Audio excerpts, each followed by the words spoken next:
Bonjour à toutes et à tous et bienvenue sur lecambréisien.tv. Alors cette semaine, on va parler sport. Vous savez bien sûr que la ville de Cambrai est une ville hautement sportive et bien elle va vivre une nouvelle belle histoire avec cette fois-ci les Jeux Olympiques 2024. Et c'est ce que je vous propose de découvrir avec François Viard, l'adjoint au sport de la ville. François Viard, bonjour. Bonjour. Alors vous êtes adjoint au sport de la ville de Cambrai. Alors Cambrai, je l'ai dit, est une ville sportive. Elle va écrire une nouvelle page du sport à Cambrai avec quelque chose qui concerne les Jeux Olympiques 2024. Alors pourquoi la ville de Cambrai a postulé pour participer au niveau des JO 2024 ? Alors oui, effectivement, Cambrai est une ville extrêmement sportive avec de nombreuses disciplines qui figurent au plus haut point, au plus haut niveau, des championnats nationaux et internationaux. Le hockey en fait partie. Pourquoi la ville a postulé ? Donc la collectivité de Cambrai a postulé par rapport à une demande du comité olympique pour avoir des villes et des clubs qui soient des centres de préparation pour accueillir les différents collectifs qualifiés aux Jeux Olympiques.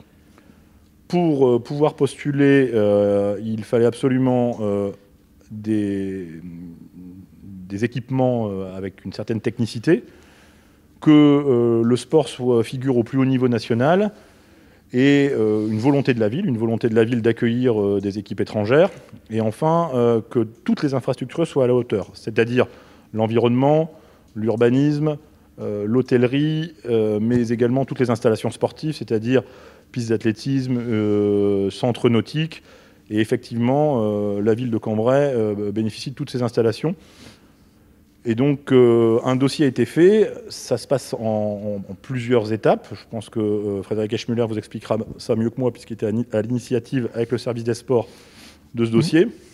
D'abord, il fallait être labellisé, puis rentrer dans la liste des CPJ, les centres de préparation aux Jeux Olympiques. Et grâce à ça, donc maintenant on a acquis le fait d'être centre de préparation aux Jeux Olympiques. On va postuler auprès du CNOSF, auprès des fédérations internationales, pour être choisi comme centre de préparation par une des nations qui sera qualifiée aux Jeux Olympiques. Qu'on ne connaît pas aujourd'hui le nom, bien sûr. Non, pour l'instant on connaît le mode de sélection, mais on a encore 3 ans avant d'arriver aux Jeux Olympiques de 2024, et donc on ne connaît pas encore les nations qualifiées pour les Jeux. Alors comment ça va se passer en fait si donc une équipe internationale vient se loger à Cambrai et se préparer? Ça se passe sur plusieurs mois, plusieurs années? Oui, sur plusieurs années. C'est-à-dire que dès lors qu'on aura été choisi par un collectif, ils pourront venir effectuer des stages de préparation pour s'approprier le climat, l'environnement, le terrain, dès l'année prochaine. C'est-à-dire que pendant les 3 années qui vont venir, 2021, 2022, 2023, les collectifs pourront venir, bien sûr après accord de la mairie, pour effectuer des stages de préparation sur notre terrain. Donc la ville, elle va évidemment participer à cet accueil. Alors quels sont en quoi consistera cette coopération plus précisément ? C'est-à-dire qu'il y a un certain cahier des charges, il y a surtout des prérogatives qui vont être données par les nations, c'est-à-dire d'avoir un hébergement avec un certain critère d'hébergement, d'avoir des transports et surtout d'avoir un accès à tout ce qui est équipement sportif, salle de musculation, équipement couvert, piste d'athlétisme pour les prises de performance, centre nautique pour les différentes activités aquatiques de récupération, et peut-être à des équipements médicaux. Alors de ce côté-là, on n'est pas inquiet puisque tous nos équipements sont d'une excellente qualité. Donc voilà, après ça reste à définir entre eux et nous pour pouvoir les accueillir dans les meilleures conditions possibles en fonction de leurs demandes.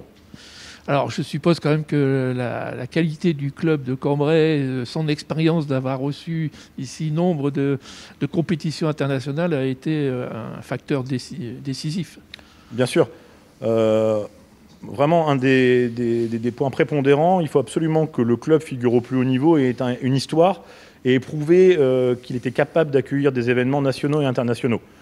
Alors pour le coup, le Cambrai Hockey Club n'est pas en reste, puisque l'année dernière, on a accueilli les championnats d'Europe des Nations B, où d'ailleurs la France a été titrée et championne d'Europe. Un beau souvenir. Oui. Excellent souvenir. Nous avons accueilli des championnats d'Europe, des finales de championnat de France en salle à la salle Vampoule, mais également des compétitions nationales et internationales sur notre terrain extérieur au stade des Lois. L'année dernière, nous devions recevoir les finales du championnat de France élite. Malheureusement, du fait de la crise sanitaire, les finales ont été annulées. Et nous avons reçu une excellente nouvelle, puisque cette année, donc en juin 2021, nous accueillerons les finales du championnat de France élite de hockey. Il y a ainsi des internationales aussi ? Oui, on a une demande de la fédération pour accueillir des matchs internationaux. Donc on accueillera au mois de mars ou d'avril les équipes de France, les collectifs moins de 18 ans pour des rencontres internationales contre la Pologne. Et enfin, le club de Cambrai a été sélectionné par la Fédération française pour se présenter comme club organisateur, comme ville organisatrice pour les championnats d'Europe des Nations moins de 21 ans. Voilà, que des bonnes nouvelles, donc. Des bonnes pour nouvelles, le sport à Cambrai. des bonnes nouvelles surtout pour la ville, puisqu'on va, on va pouvoir... Cambrai va apparaître au plus haut niveau, et on va pouvoir parler de Cambrai et mettre en avant le sport à Cambrai. Alors, ce que je propose maintenant, François, c'est d'aller à la rencontre d'un ancien, un joueur du club, qui est toujours au sein du club, mais dirigeant maintenant, qui a fait les Jeux Olympiques, lui. Et nous, on a la chance d'avoir une mémoire vivante de l'équipe nationale, et un de nos joueurs, mais aussi un de nos entraîneurs et de nos dirigeants, qui a participé à ces Jeux Olympiques de 68 à Mexico. On va tout de suite lui demander ce qu'il en pense. Avec Richard Daudrieux, bonjour. Eh bien, bonjour. Alors, vous êtes sans indiscrétion, on peut vous demander votre âge ? Oh, évidemment, j'ai 73 ans. Et vous faites du hockey depuis quel âge alors ? Alors, j'ai commencé le hockey à l'âge de 9 ans. 9 ans quand on a créé le terrain de hockey à Villars. À Villars à ce moment-là, Jean-Luc Deloy maintenant. Auparavant, l'équipe de Cambrai de hockey qui remonte à 1931, jouait sur le terrain de Notre-Dame, le long du canal là-bas. Oh, c'est une longue histoire. Alors. C'est une longue histoire. Alors, vous avez progressé évidemment au sein du club. Et comment, un jour, vous êtes retrouvé donc, en équipe de France ? Bah écoutez, sportif, moi j'ai joué au foot, j'ai fait beaucoup de choses, on jouait sur les terrains ici, et le hockey, à l'âge de 9 ans, on s'y intéresse, il n'y a pas grand monde, et puis petit à petit, on monte en minime, en cadet, on a été champion de France 3 années consécutivement déjà en jeune, et puis directement de champion de France cadet, on montait en équipe première pour jouer, pour évoluer au niveau national 2 à ce moment-là. Avant, il n'y avait pas d'élite, c'était National 1 et National 2. Et donc, vous êtes à un moment donné, donc vous êtes recruté au sein de l'équipe de France. C'était combien de temps avant les Jeux Olympiques alors ? Alors, moi, mes premières sélections en équipe de France, j'avais 17 ans et c'était pour partir faire une tournée aux Indes. L'équipe de France avait fait les Jeux Olympiques de Rome, était qualifiée pour les Jeux Olympiques de Tokyo, mais l'équipe de France a préféré faire une tournée aux Indes à la suite des Jeux Olympiques. Donc, j'ai été sélectionné pour cette tournée aux Indes en 63-64, fin 63. Donc, quand même une longue carrière au sein de l'équipe de France, puisque les Jeux Olympiques de Mexico, c'est 68. C'est 68 quand même, oui. Alors, oui, qu'est-ce que vous retirez de cette expérience de Mexico ? Écoutez, le sport, le top du sport, c'est les Jeux Olympiques. On a beau faire des tournées aux Indes qui sont merveilleuses, des tournées au Pakistan, des voyages merveilleux, mais pour le sportif, le top, c'est les Jeux Graal. Olympiques. Le Graal, voilà, c'est ce que... Et quel a été le résultat d'ailleurs de cette équipe de France ? L'équipe de France avait très bien figuré, et on avait terminé 9e aux Jeux Olympiques de Mexico, en ayant fait un match nul contre les finalistes qui étaient les Australiens à cette période-là. Et vous étiez à quelle place ? Vous avez mis des buts ? Non, moi je suis plutôt un défenseur, un stratège derrière. Je jouais sur la ligne de demi, ce qu'on appelle l'ennemi. Pas l'occasion de mettre un but, alors. J'ai pas eu l'occasion, mais j'ai un souvenir quand même d'avoir joué contre le Pakistan, qui était une équipe qui était parmi l'élite et qui devait figurer sur le podium. Et à ce poste, durant le match, j'ai pris une balle sur l'arcade et j'ai eu 9 points de suture. Et à cette époque, il n'y avait pas droit aux remplaçants. Si vous voulez, on commençait à 11. S'il y avait 2 blessés, on terminait à 9. Ouais. Et voilà. Donc vous avez fini le match? Donc j'étais recousu sur le côté du terrain et je suis rentré pour la fin de la rencontre. C'est pas le meilleur souvenir, peut-être. Et on a perdu 1-0 malheureusement contre le Pakistan. Merci Richard de toutes ces explications. En tout cas, on souhaite également au club de bonnes réussites pour cette nouvelle saison. Et on va tout de suite maintenant parler du dossier avec Frédéric Eschmuller. Alors pour terminer ce reportage sur Cambrai et les JO 2024 avec Frédéric Eschmuller qui est directeur adjoint des sports. Bonjour. Bonjour Jean-François. Alors la ville de Cambrai, bien sûr, je l'ai dit, on l'a redit, est très sportive. Le service des sports, je suppose, est très engagé dans ce dossier. Ah oui, un très beau dossier me concernant, si je peux dire, parce que j'étais un petit peu en direct au niveau des relations administratives avec la terre de jeu, avec le CIO, avec le club également, qui nous a aidés un petit peu à remplir ce dossier assez lourd, qui est passé par plusieurs étapes.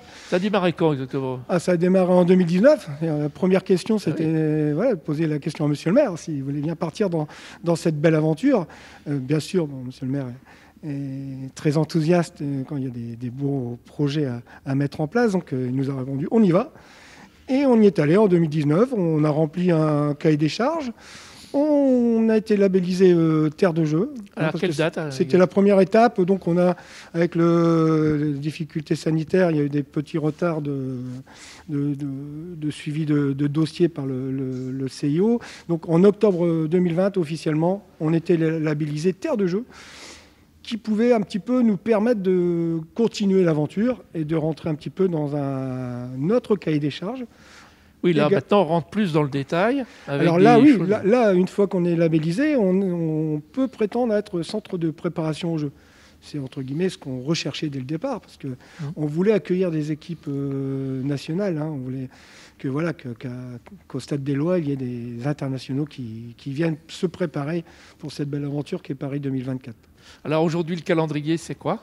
Alors le calendrier qui arrive d'ici peu de temps, le 16 décembre, on aura renvoyé un dossier qui sera sur une plateforme du comité international et qui permettra aux équipes qui veulent s'intéresser à ce qu'on peut proposer à Cambrai de visiter ce site par des photos, par de la vidéo, par également des dossiers techniques, donc, avec le cahier des charges, sur l'équipement du stade, qui est un superbe équipement, sur les vestiaires, la piste. Alors qu'est-ce qu'on va mettre à disposition exactement? On met à disposition tout ce que les équipes souhaitent, si je peux dire. Notre enthousiasme, mais aussi toute la logistique, c'est-à-dire une piste d'athlée, on va mettre à disposition le stade nautique, le sauna, la salle de musculation, le club qui est un gros partenaire mettra à disposition des bénévoles pour aider un petit peu les équipes à faire du tourisme, si elles en ont le temps. Enfin, voilà, donc on sera à disposition des équipes, c'est un peu... Et le choix donc, des équipes nationales, si par exemple une équipe choisit Cambrai, on l'espère bien sûr, c'est quand on le saura à peu près? Le 16 décembre, donc, on est sur une plateforme, c'est-à-dire que voilà, on va être visité. Toutes les équipes ne sont pas encore sélectionnées, comme M. le maire disait, donc il faut attendre que les équipes soient sélectionnées. Donc il y aura 12 équipes chez les garçons, 12 équipes chez les filles. Chez les garçons, donc les Français sont déjà qualifiés. Chez les filles, c'est pas encore fait. Ça devrait se faire, mais il y a encore un système de classement à terminer pour pouvoir prétendre. Est-ce qu'on pourra avoir une équipe, à la fois deux équipes nationales, c'est-à-dire une fille et garçons en même temps dans la même ville? Bien sûr. Alors, en même temps, peut-être pas. Il y aura un calendrier à tenir. Les équipes pourront pas se croiser. Mais oui, pourquoi pas 2, 3. Alors faut pas non plus. C'est le rêve. Voilà, si on en avait une, ça serait déjà super. Alors, il y a le club, on le sait, a beaucoup de jeunes sportifs de haut niveau. donc en Cambrai, mais aussi évidemment au club de hockey. Alors, est-ce qu'ils vont participer? Est-ce qu'ils ont des chances d'être sélectionnés? Qui sait? Alors, je suis pas sélectionneur, hein, mais c'est vrai que voilà, la joie qu'on pourrait avoir, c'est de voir un Cambraisien. Ou une Cambraisienne, on ou une espère. Cambraisienne, hein, Michael Alla est en équipe de France actuellement. On a quelques jeunes qui arrivent aux portes de l'équipe de France en U21, qui vont peut-être intégrer un petit peu le dispositif national, et ça serait vraiment que du bonheur d'avoir, comme il y a quelques dizaines d'années, un Richard Daudrieux sur le terrain, quoi, hein. Eh bien, tiens, on a vu avec Richard, il nous a raconté sa petite histoire des Jeux Olympiques, sa participation à Mexico. Bien, merci Frédéric pour toutes ces explications. On va donc se retrouver certainement d'ici peu de temps. Au plaisir de à vous parler revoir. à nouveau de ces JO 2024, dont une partie se fera à Cambrai, ce qui est quand même une bonne nouvelle. Merci à tous et bien sûr à la semaine prochaine. Bonne semaine à toutes et à tous. Ciao, bye.